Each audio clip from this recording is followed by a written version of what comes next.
Et un autre trésor de notre patrimoine se dévoile enfin, la Cité du Vitrail à Troyes. Elle va être inaugurée ce samedi après 4 ans de travaux au sein de l'Hôtel-Dieu-le-Comte. Un écrin dédié à l'art des maîtres verriers que Tiffaine Leroux et Olivia Garrett-Alaïs ont pu visiter en avant-première. Une élégante lumière d'hiver, cadeau de bon augure pour la Cité du Vitrail, qui présente une soixantaine d'œuvres d'art extrêmement variées. De l'ultra-contemporain Sainte-Amélie, conçu par l'américain Kehine Wiley, aux vitraux anciens du XIIe siècle de l'église de Saint-Léger près de Troyes. Celui qui se trouve ici représente le thème de la Vierge et 7 douleurs, donc la Vierge avec 7 épées qui représentent 7 étapes douloureuses de sa vie. Et on a des petites scènes dans des petits rondelles qui sont incrustées et qui représentent ces 7 épisodes avec une façon de faire qui est assez unique, en tout cas qu'on ne retrouve pas ailleurs pour l'instant dans l'Aube.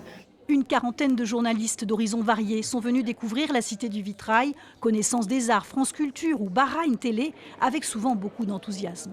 Moi, je suis déficient visuel et c'est la première fois que je me retrouve avec des vitraux qu'on peut regarder de très près, sur lesquels on peut insister sur les détails, où il n'y a pas besoin de sortir une jumelle pour apprécier les détails. Et c'est vraiment très intéressant. Même la lumière est différente parce qu'on a la lumière idéale pour profiter du vitrail.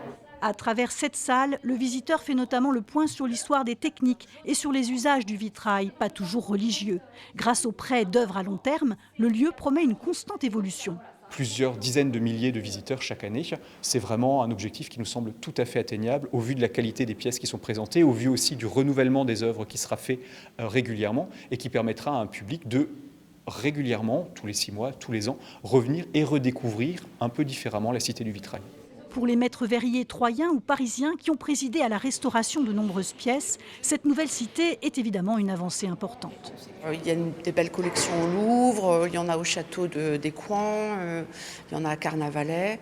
Mais là, c'est vraiment un panel d'œuvres d'époques très différentes. Donc je pense que c'est très intéressant. À compter de l'ouverture au public ce samedi et jusqu'à la fin décembre, l'accès à la Cité du Vitrail est gratuit.